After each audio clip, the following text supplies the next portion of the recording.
For our next example, we'll use Gauss's law to find the electric field at some small distance away from a long line of charge. We're going to assume that the charge is uniformly, so we have a charge Q, we're going to assume it's uniformly distributed over the whole length of the line of charge, so it's all spread out evenly. We'll follow the same process. We'll start by writing Gauss's law. The integral of E dot dA, the electric field over a Gaussian surface, the integral of the electric field over a Gaussian surface, is equal to the net charge enclosed by that Gaussian surface divided by the constant epsilon naught. Our next step in the process is going to be to think about the symmetry of the situation and choose a Gaussian surface. Let's talk a little bit more about that on the next slide. For the example of a long line of charge, we're going to need to pick a Gaussian surface. So we're going to have to think about the symmetry and what's going to be useful. So a long line of charge looks like a cylinder, and what we know about the electric fields of a long line of charge is that the electric fields come radially outwards. I have a three-dimensional model to show you. What I got was a bamboo skewer and some pipe cleaners. For my pipe cleaners, I just made a bunch of arrows and they show the electric field. I'll just spin it a bit so you can look at it. The electric field comes off radially outwards in all directions. Outwards because it's positive, radial because it's a line of charge and it comes out. We've discussed that result a bit before, but it can be useful to see something in 3 dimensions just to figure it out. So when we think about the symmetry, when we think about a Gaussian surface, we're going to pick a cylinder that's concentric with the line of charge. I don't have a cylinder handy. So a cylinder will just go right on top. It's going to have a circle for a radius here and it'll go the whole length. So that's what our Gaussian surface is going to look like. So we've looked at our electric field. It points radially outwards, and it will be constant if we're some constant distance r away from the line of charge. For our Gaussian surface, we want it to be symmetric with our object, and we want it to be useful. So, since our object is a line of charge is like a cylinder, so our Gaussian surface is going to be a cylinder.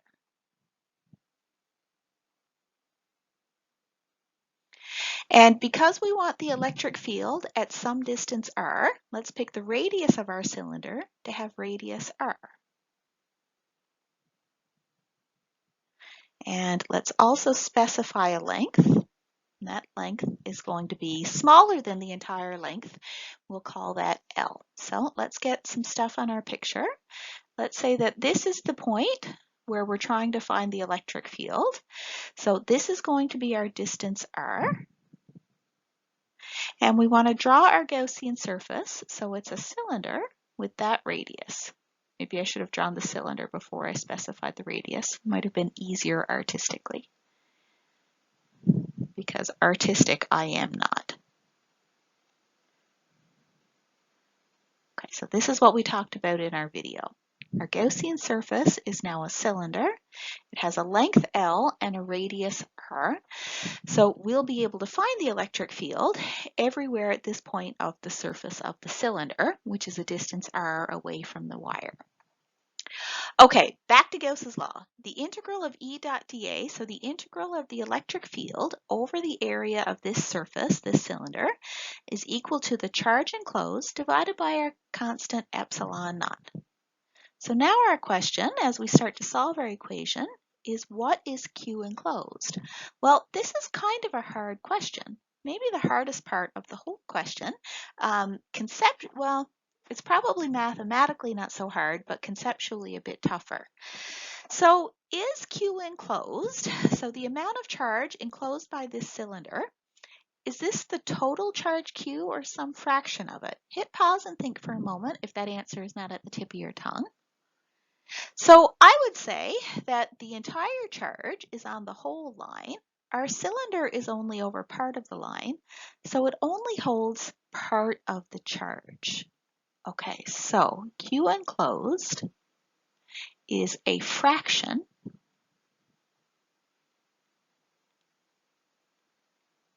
of the total charge Q. And let's see if we can color that in. So here's our line. So however many, if you like to think of it in terms of those plus symbols, how many pluses are in this red cylinder right here? That's what the charge is. It's not all of the symbols, it's only some of the symbols. So this is our charge enclosed. We have to figure that out. How are we going to figure that out? Well, we know the length of our Gaussian surface. The length is lowercase l here. And we know something about the charge overall. It has a total charge Q spread over a length L. So how are we going to approach it? Well, let's think about something that might be a more common problem, maybe something you've done in a chemistry class. If you had a chunk of aluminum and you knew the volume of it, you could figure out the mass. You just do density times volume. We can do that same deal with charge. So we can use that same concept to figure out how much charge is on a piece of a material. The concept we're going to have to use is charge density. In that aluminum example, we just said density, and you might more properly refer to that as mass density. But we can have a charge density as well, and we did talk about this a little bit already when we talked about capacitors. So when we talk about materials with charge, there's three different geometries we can have. We can have a one-dimensional object, that's a line of charge. We can have a two-dimensional object, that would be a disk or a plane, so something flat but extending in both directions. Or we could have a three-dimensional object like a sphere. All of those charged objects have a total amount of charge and they have some physical parameters associated with them. So for our one-dimensional object, our line of charge, we use what's called a linear, or we define a linear charge density. That has a symbol lambda, and it's equal to the total charge divided by the total length. It has units of coulombs per meter. Okay, well, we don't just have one-dimensional objects, we also have two-dimensional objects like our plane. In planes of charge, we use an area charge density. And this is something we've already introduced, but we'll recap it here. That has a Greek letter sigma for the symbol, and it's the net charge divided by the total area. That has units of coulombs per meters squared. And then third, if we have a three-dimensional object, we would use volume charge density.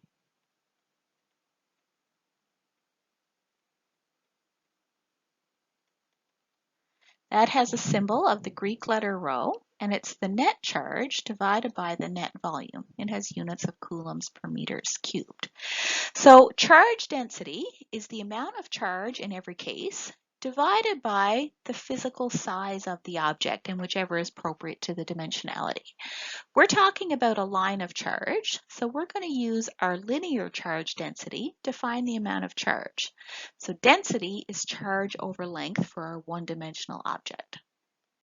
So let's return to trying to find the amount of charge enclosed by our Gaussian cylinder. So how much charge is in right here? Like I said, if we had a hunk of aluminum and we wanted to know the mass, we would do the density of aluminum times the volume of that little bit that we had. We'll apply the same idea here. We want to know how much charge do I have. So for my amount of charge, I'm going to do density times my physical size. The physical size of a one-dimensional object is the length. My density has a symbol lambda, multiplying by the length. The length means the length of the bit of where I'm trying to find the charge, so this much. That has a symbol of a lowercase l. Then off to one side, we would probably say that we're defining our linear charge density lambda equals Q over L. Anytime a parameter is not given in a problem, you would define it off to the side. And then you can put in your Q over L here if you wish. And now we know what our Q enclosed is. So what we're going to do is put in this expression in our Gauss's law. So now we've got the right-hand side of the equation dealt with. Next, we have to deal with the left-hand side. How do we do the integral of E dot dA over our Gaussian cylinder here? Let's tackle the left-hand side of the equation now. We know that our net electric flux is given by the integral of E dot dA, and this has to be taken over the whole surface. So what this is getting at, this net electric flux, phi, is equal to the total number of electric field lines that cut through this cylinder. Let's draw our electric field lines as a reminder of what they look like.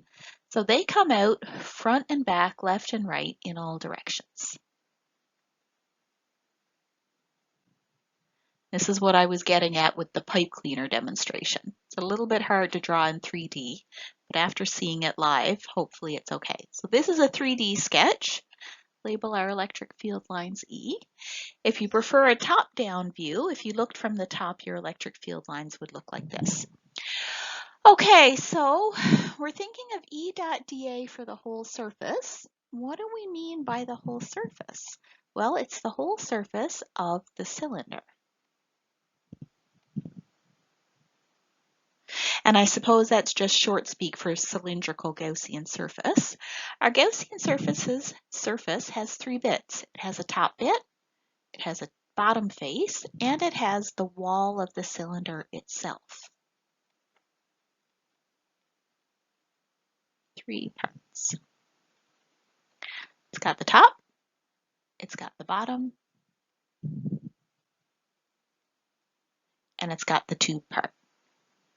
So our net electric flux is the flux through the top plus the flux through the bottom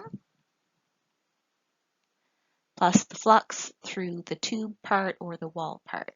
So we're going to do three separate integrals here. We're going to do E dot dA for the top, E dot dA for the bottom, and E dot dA for the tube part. So let's start with the top bit. So the flux for the top is equal to the integral of E dot dA. And dA now means the area element of the top part. So let's think about what that is. So the area of the top part, why don't I shade that in here? Here's my area for my top part. A little bit of the area would be a little bit out of the top. Label it like this. It has a magnitude of dA, and the area, the direction, is straight up. So the integral of E dot dA, we'll do the scalar product part first, is the integral of the magnitude of E times the magnitude of dA times the cosine of the angle between vector E and vector dA. So our electric field vector points radially out. Our area vector points straight up. Those two vectors are perpendicular. So there's a 90-degree angle because the electric field vector is outwards and the area vector is upwards. And this makes sense physically too. The electric field lines don't cut through the surface because they're parallel to the plane of the surface. So our flux for that part is equal to 0. So theta is equal to 90 degrees because E is perpendicular to dA. Cosine of 90 is 0, so the net electric flux through the top is equal to 0. Now that we've dealt with the top, why don't we think about the bottom, because those are pretty much the same. So the net electric flux through the bottom is equal to the integral of E dot dA for the bottom. So you probably know what we're going to get for our answer here. So there's our bottom face shaded in. Let's choose a little element of that to be our area element. The direction of the area element is straight out of the face. In this case, the direction is straight down. So the angle between the electric field vector and the area vector is again 90 degrees. So we have the same process. EdA times cosine of 90 degrees equals 0. Okay, that leaves us with what we figure from our picture. The electric field lines only cut through the tube of the cylinder, so that's where all of our flux is going to come in.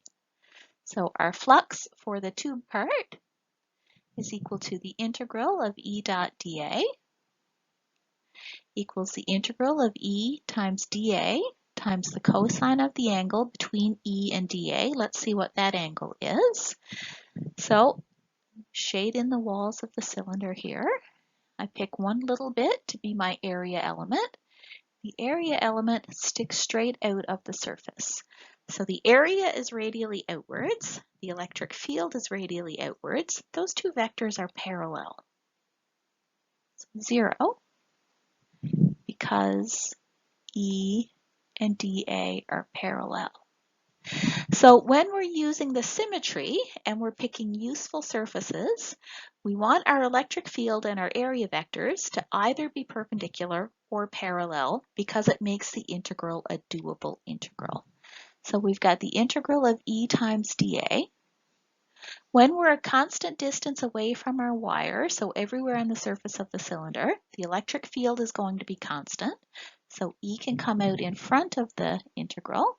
So we've got E times the integral of dA. The integral of dA is the area A, where this is the area of the tube part of cylinder. The area of the tube part of a cylinder is 2 pi r times the length of the cylinder.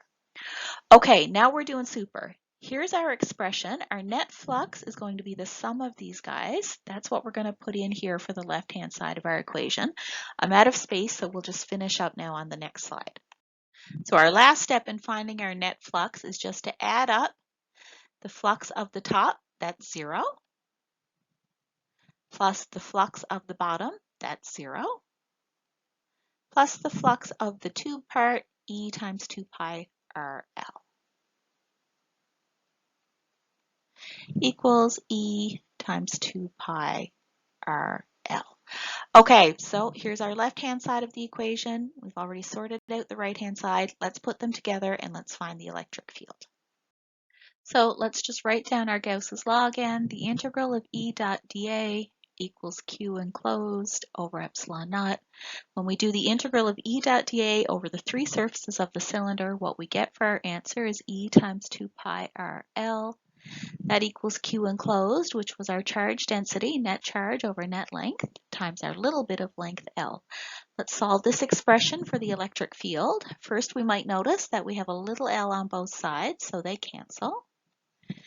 Divide, whoops, I forgot to divide by epsilon naught. There, I'll just put that back in. So E is equal to 1 over 2 pi epsilon naught times Q over L times R. You can leave your expression like this, or we can make a couple of substitutions. K is equal to 1 over 4 pi epsilon naught. So 1 over 2 pi epsilon naught is equal to 2K. And Q over L, if we wish, we can put that in as our lambda. So that's going to give us a final form for our electric field as 2 times K times lambda divided by the distance from the wire. Electric field is a vector, of course, so we'll put the direction as radially outwards. We could have and would have found this exact same result had we done the integral. If you remember when we started finding electric fields from continuous charge distributions, we looked at an example like this, but we didn't do the math of the integral. If we had done it, this would have been our answer. It would have just taken us a long time to get there, and the integrals would have been a lot tougher than what we've done here.